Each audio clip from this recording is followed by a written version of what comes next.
حي على الفلاح.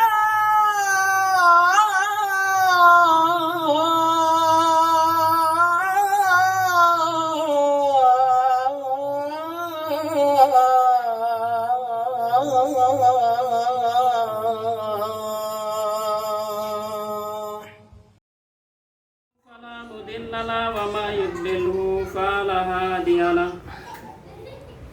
أشهد أن لا إله إلا الله وحده لا شريك له الذي لا نبي بعده.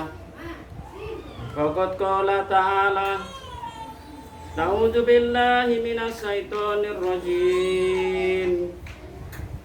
يا أيها الذين آمنوا اتقوا الله ولتنظر نفس ما قدمت لغد واتقوا الله إن الله خبير بما تعملون. وقال أيضا: كنتم خير أمة أخرجت للناس تأمرون بالمعروف وتنهون عن المنكر وأولئك هم المفلحون. صدق الله العظيم. قال النبي صلى الله عليه وسلم: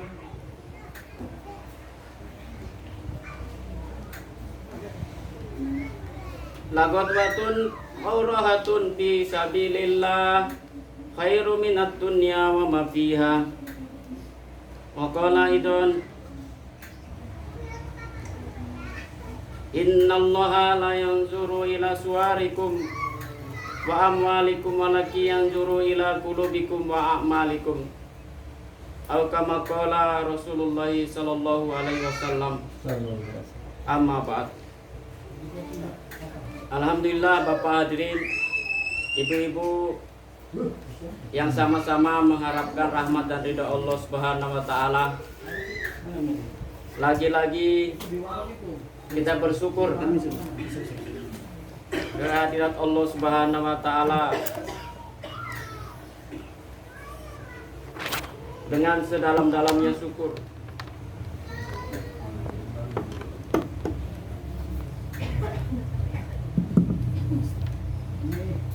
Selawat dan salam kita hadiahkan kepada Baginda Agung Sallallahu Alaihi Wasallam, Nabi besar Muhammad Sallallahu Alaihi Wasallam. Allahumma sholli ala Sayyidina Muhammad.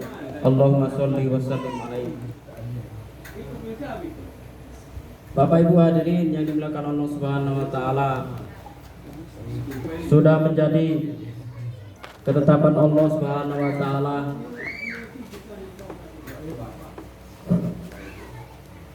bahwa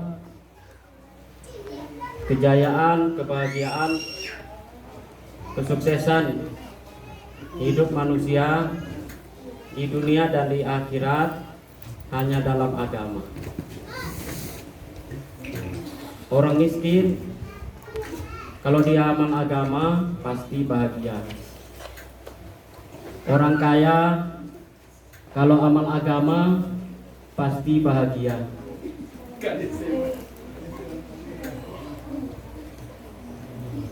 Raja-raja, rakyat, menteri-menteri, anggota-anggota dewan, presiden, apabila dia mengamalkan agama pasti bahagia. Ini sudah janji Allah Subhanahu wa taala. Man amila sholihan min zakarin aw unsa wa huwa mukmin fala nuhiyannahu hayatan thayyibah. Siapa-siapa yang beramal soleh, laki-laki maupun perempuan, mananya kata ulama ini laki-laki ini mengamalkan agama, perempuan ini mengamalkan agama, dan dia beriman kepada Allah Subhanahu wa taala, maka janji Allah Subhanahu wa taala, fala nuhiyannahu hayatan thayyibah, maka kami akan beri kepadanya kehidupan yang baik. Ulama bagi tahu kehidupan yang baik ini adalah kebahagiaan. Bapak yang mulia Allah Subhanahu wa taala, Ibu sekalian, kebahagiaan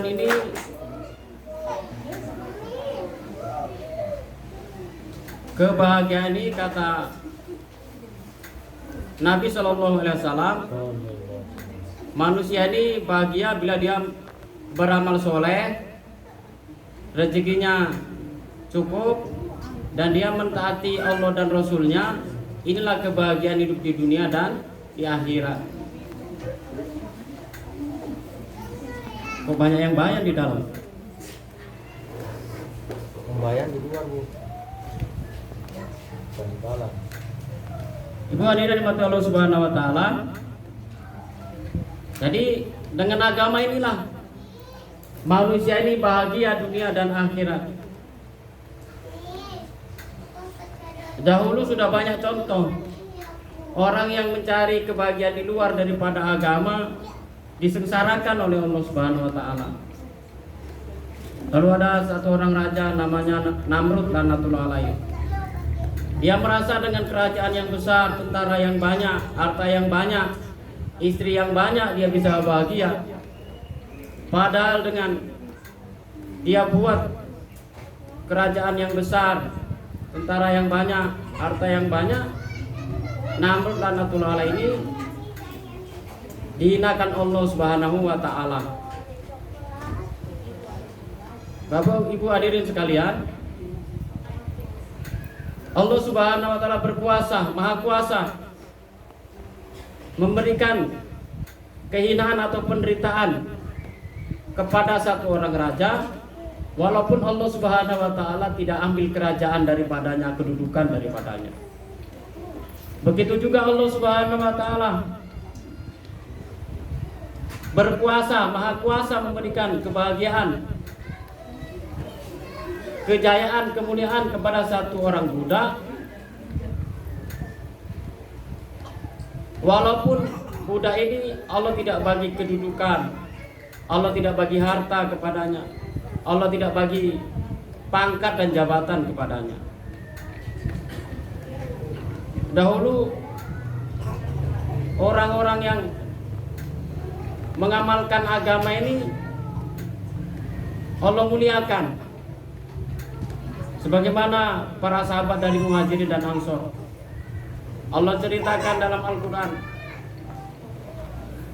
bagaimana orang-orang Muhajirin dan Ansor ini, dia ini mengamalkan agama. Bahkan kita suruh beritibak kepada mereka, mengikuti mereka. Wasabiqunal awwalun minal muhajirin wal ansor walladzina tabauhum bi ihsan radhiyallahu anhum wa radu'an. Jadi siapa ini yang mengikuti orang Muhajirin dan Ansor, mengikuti mereka dengan baik, maka janji Allah Subhanahu wa taala, Allah akan ridho kepada kita juga, dan kita pun mampu ridho kepada apa yang diputuskan Allah Subhanahu wa taala. Bapak Ibu yang mulia, bahasa ridho ini kata ulama mudah dalam ucapan, tapi susah dalam mengamalkannya. Ridho kepada keputusan Allah ini berat. Buktinya apa? Kita ketimpa kesusahan, ditimpa kesusahan, kita masih banyak mengeluh. Yang bilang juga Allah Subhanahu wa taala, manusia ini kalau ditimpa kesusahan, maka dia mengeluh, berputus asa, jajua, mengeluh, berkeluh kesah. Kalau ditimpa, dikasih kesenangan atau diberikan harta yang banyak, seolah-olah Allah sayang sama dia. Nggak ada. Padahal harta banyak atau harta sedikit, kalau kita mengamalkan agama, maka Allah Subhanahu wa taala akan ridho kepada kita. Apabila kita pun menggantungkan hajat-hajat kita hanya kepada Allah ketika susah, maka itulah orang yang ridho kepada keputusan Allah Subhanahu wa taala. Sebagaimana firman Allah Subhanahu wa taala, wasta'inu bisabri wasolah. Jadi ketika kita susah, mengalami masalah, maka ketika itu kita mengadu hanya kepada Allah Subhanahu wa taala. Kata ulama, maknanya inilah orang yang ridho kepada keputusan Allah Subhanahu wa taala. Tapi kalau kita ketika datang musibah, kita ini enggak mengadukannya kepada Allah, mengadu kepada orang lain, mengadu kepada selain Allah, berkeluh kesah kepada selain Allah, menceritakan kesusahan kepada selain Allah, maknanya inilah kita ini enggak ridho kepada keputusan Allah Subhanahu wa taala. Bapak Ibu yang dirahmati Allah Subhanahu wa taala, maka kita ini disuruh mencontoh bagaimana sahabat yang tadi dikatakan kita ini disuruh beritiba dengan baik. Sahabat-sahabat ini dikasih senang bersyukur, dikasih susah bersabar. Seperti itulah sahabat-sahabat ini. Sehingga Nabi sabdakan kepada sahabat ini khairul qurun. Kurun yang terbaik adalah kurun sahabat, kata Nabi. Karena mereka ini, sahabat ini, dia ini pekerjaan, perbuatan, perkataannya ini membuat Allah ridho. Dan mereka ini juga ridho kepada keputusan Allah Subhanahu wa taala. Ditimpa susah bersabar, sebagaimana keluarga Yasir, dua-duanya disiksa, suami istri disiksa, Sumaya disiksa, Yasir disiksa, Ammar disiksa. Ini satu keluarga disiksa, tapi mereka sabar.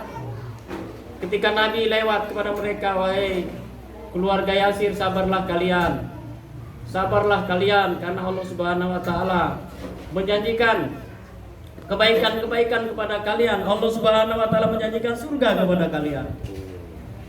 Maka keluarga Yasir pun bersabar. Bapak Ibu yang dirahmati Allah Subhanahu wa taala, ketika itu Sumayyah syahid di tangan Abu Jahal laknatullah alaihi. Kemaluannya ditikam dengan tombak oleh Abu Jahal laknatullah alaihi. Ammar badannya dicambuk, dijemur. Yasir pun syahid ketika itu, ditarik dengan 4 ekor kuda dari 4 penjuru sehingga badannya pun terbelah. Inilah satu keluarga suami istri yang syahid pertama kali. Dan yang pertama kali syahid di jalan Allah Subhanahu wa taala adalah Sumayyah radhiyallahu anha. Dan mereka ini ridho kepada apa yang telah digariskan Allah Subhanahu wa taala. Dan Ammar ketika itu tidak balik ke belakang, tidak pindah agama. Inilah tanda orang yang ridho kepada keputusan Allah Subhanahu wa taala. Beda dengan kita hari ini.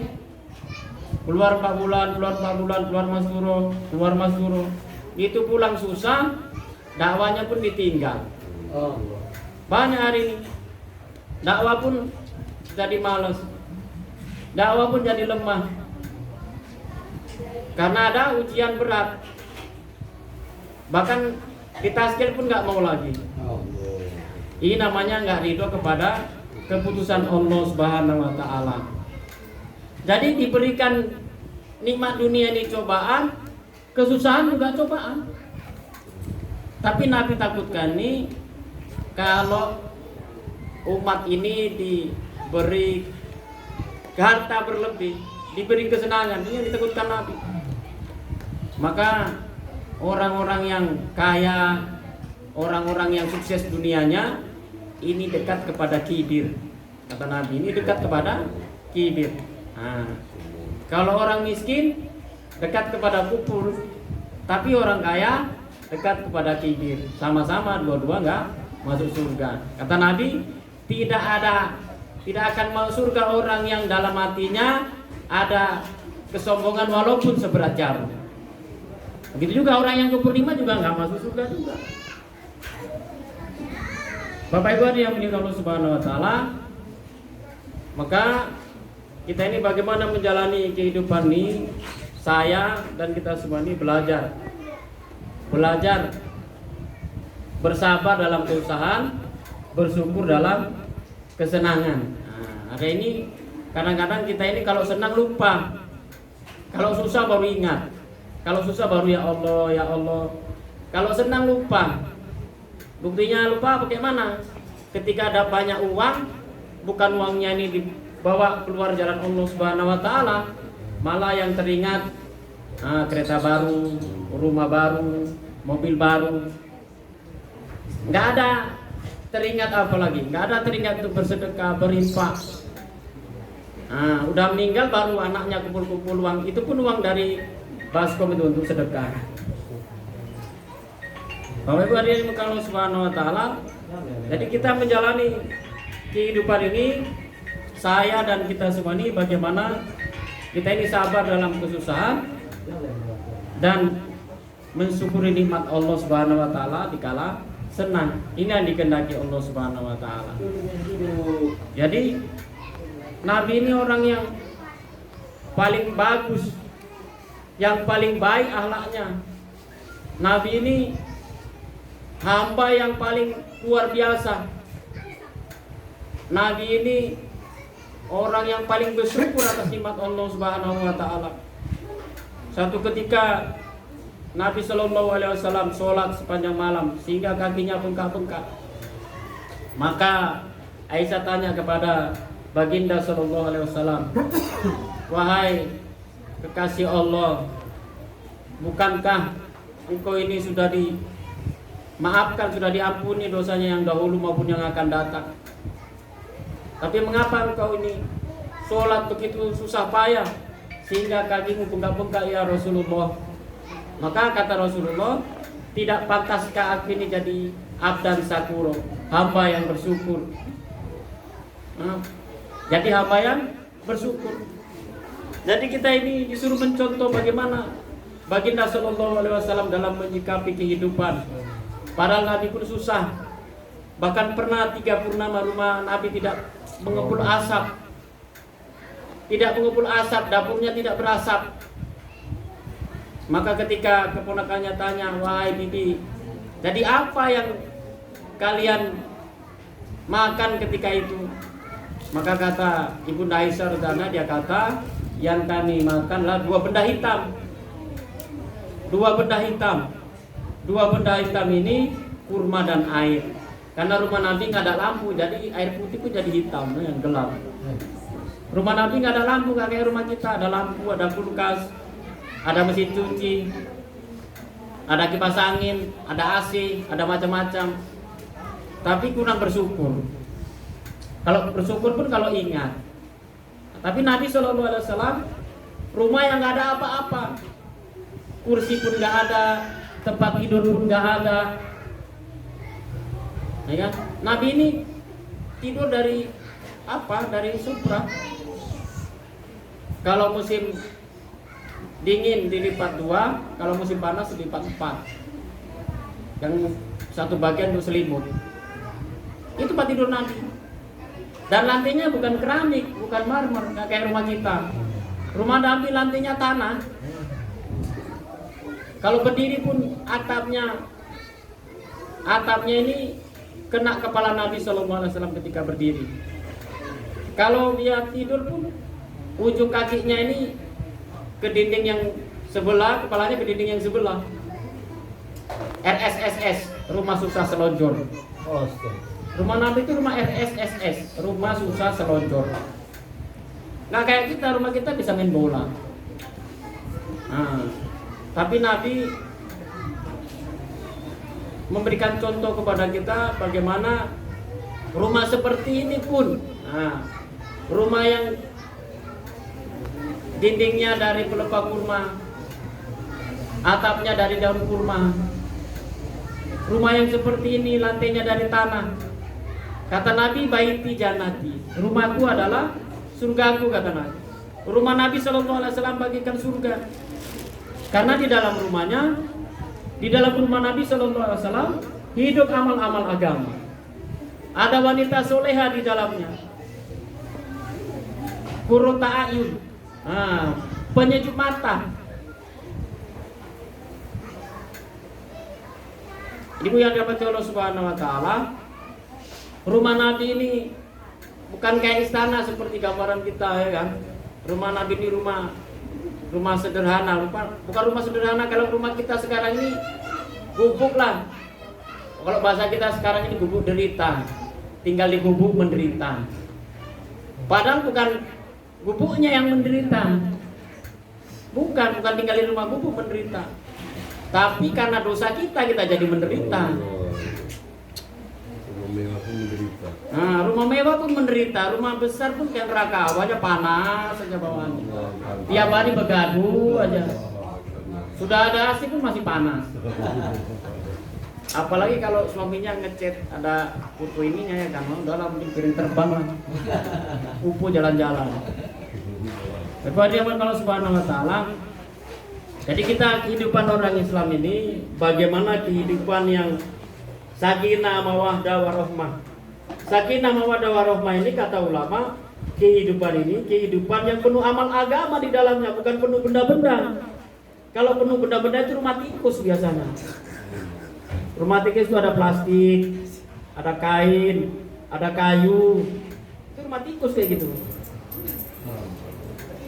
Rumah manusia ini, rumah orang beriman ini banyak amal-amal agama di situ. Ada pembicaraan agama, ada pembicaraan kebesaran Allah Subhanahu Wa Taala, ada kalimat taklum, ada ibadah, ada zikir, ada dakwah, ada khidmat di situ. Inilah rumah orang beriman. Kita mau belajar bagaimana rumah kita ini rumahnya orang beriman, rumah orang soleh.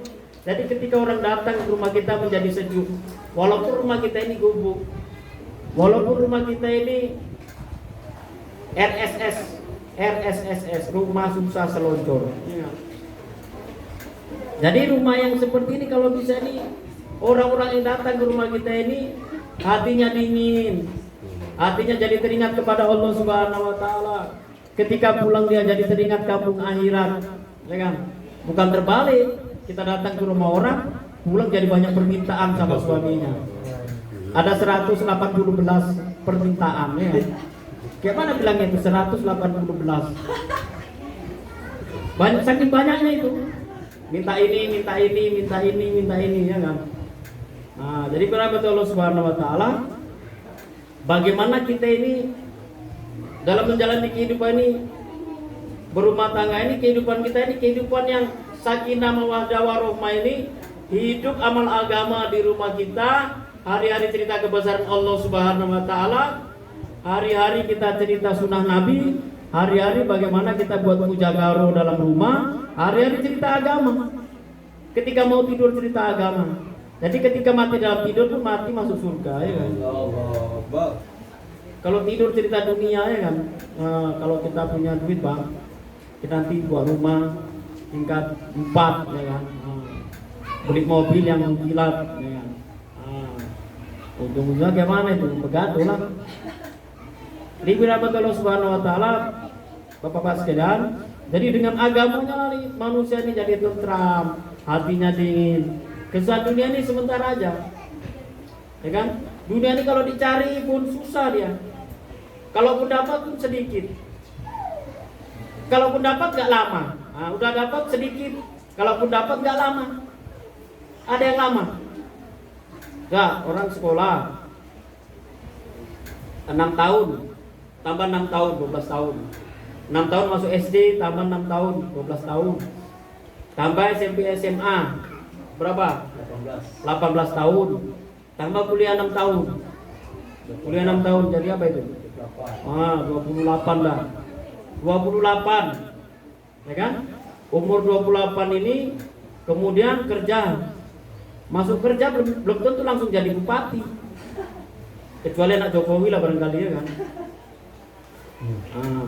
Kalau anaknya pendosa sawit, mana mungkin cepat jadi bupati? Tunggulah. Kalau orang udah nggak mau jadi bupati semua baru bisa jadi bupati, ya kan? Dicari, ya kan? Udah umur berapa itu? Kalaupun mau jadi camat mungkin 30 tahun lah. Ada yang di bawah 30 umur jadi camat sekarang, belum ada kan? Di atas 30 udah jadi camat, ya kan? 5 tahun pula selesai. 5 tahun, camat paling 5 tahun, 10 tahun hebat kali itu. Itu baru jadi camat. Jadi kades pun kayak gitu juga. Terus udah dapat hartanya, udah sisa berapa umurnya? 60 mati. Umur 60 tahun meninggal dunia. Sebentar kali menikmati hidup dunia ini, ya kan? Tapi kalau akhirat nyarinya sebentar, manfaatkannya lama. Bayangkan kalau kita ini iman seberat jarro kata Nabi, maka Allah Subhanahu wa taala akan ganti dengan surga 10 kali dunia ini. Allah, di dunia aja kita payah nyari tapak tanah, payah kali, ya kan? Apapun karena dikasih orang gratis. Kalau beli nggak sanggup. Wallahu Akbar. Tapi itu jadilah, ya. Siapa yang bisa ngasih 10 kali dunia? Nggak ada, cuma Allah Subhanahu wa taala yang mampu memberi. Kalau Allah Subhanahu wa taala Maha Pengasih itu, Ibu hadirin sekalian, itulah iman yang kecil. Surganya 10 kali dunia, tapi udah gosong dulu. Udah gosong di neraka, ribu-ribu tahun, juta tahun di neraka. Baru dinaikkan udah gosong. Udah kayak arang, ya kan? Kalau arang, udah kayak arang. Udah itu dicemplungkan ke narul hayat, telaga kehidupan, cemplungkan. Baru berubah jadi manusia lagi. Tadinya udah jadi arang, ya kan? Itulah orang yang dapat surga 10 kali dunia. Orang yang dapat surga 10 kali dunia udah gosong-gosong dia. Kalau satu sholat aja lewat, maka satu hukum mesti dalam neraka. Satu waktu sholat tertinggal satu hukum. Satu hukum ini kata Nabi 80 tahun. 80 tahun akhirat. Di akhirat satu hari, di dunia 1000 tahun. Kalau dikali 360 kali 80, 28.800.000 tahun. Bayangkan satu sholat aja juta tahun. Belum dosa yang lain, belum dosa ghibah lagi, belum dosa macam-macam lah. Udah nggak usah dibicarain lah, ya kan? Kita bicara amal aja, ya kan? Tapi dengan amal ini satu subhanallah saja sudah berbeda surganya. Satu subhanallah. Lagi ngomong-ngomong, ini orang surga ini lagi ngomong-ngomong, netes ada air dari atas, air cuci tangannya netes ke bawah.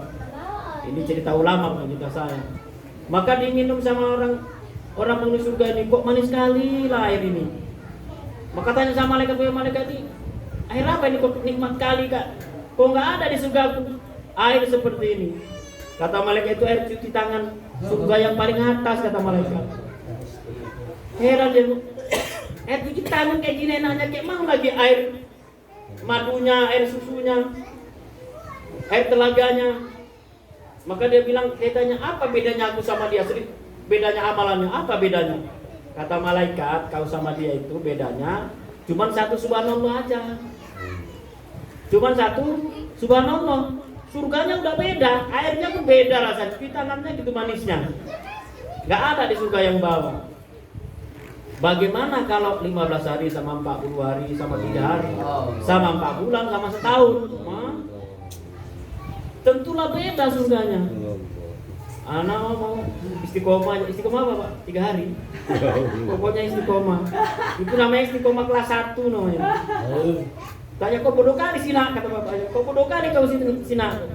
Udah 5 tahun kelas 1 aja. Gak apa-apa ya istiqomah aku ya. Ini bukan istiqomah namanya ini. Memang kelewatan lah kalau kata bapaknya kan. Masa istiqomah 3 hari aja. Bagaimana peningkatan pengorbanan lah istiqomah itu? Kata ulama istiqomah itu meningkat pengorbanannya, itulah istiqomah. Ada sabda Nabi, ya kan? Nabi bilang, barang siapa hari ini lebih baik dari kemarin, ini orang beruntung. Barang siapa hari ini ya kan sama dengan hari kemarin, ini rugi, orang rugi. Dagang kok asik pulang modal aja, kapan untungnya pulang modal namanya. Yang lebih gawat lagi kata Nabi, barang siapa hari ini lebih buruk dari kemarin, ini orang celaka ini. Masa mau istiqomah aja 3 hari aja nggak ada peningkatannya kan? Bapak yang dapat Allah Subhanahu Wa Taala mesti ada peningkatan, istiqomah itu meningkat ya, maksudnya. Orang naik tangga pertama aja, kok nggak naik Pak? Istiqomah tangga 1, mau masuk rumah tangga 1 aja nggak sampai lah. Ngelangkah lagi kedua, ketiga, keempat, itu dia. Beda sama dunia juara 1 yang paling tinggi ya kan. Di akhirat nggak ada juara 1. Mau yang banyak semua orang di akhirat, bukan mau yang sedikit. Nah, pas tabiqul khairat itu bagaimana memperbanyak amal yang makin baik. Amalan tuh makin baik ya, makin bagus, makin sempurna. Jadi kalau tangga agama itu yang paling bagus yang mana? Yang 4 bulan, 6 bulan, 1 tahun itu yang paling bagus, yang paling baik. Ini dibalik, nggak perlu banyak, pokoknya amalnya baik. Amal baik kok nggak perlu banyak. Yang 4 bulan lah yang paling bagus daripada 40 hari ya kan? Yang paling baik. Nah, yang paling baik yang mana? Setahun takajanya. Keluar setahun itu udah tingkat ulama lah. Makanya ulama ini paling baik dia. Nah, Bapak Ibu hadirin sekalian. Jadi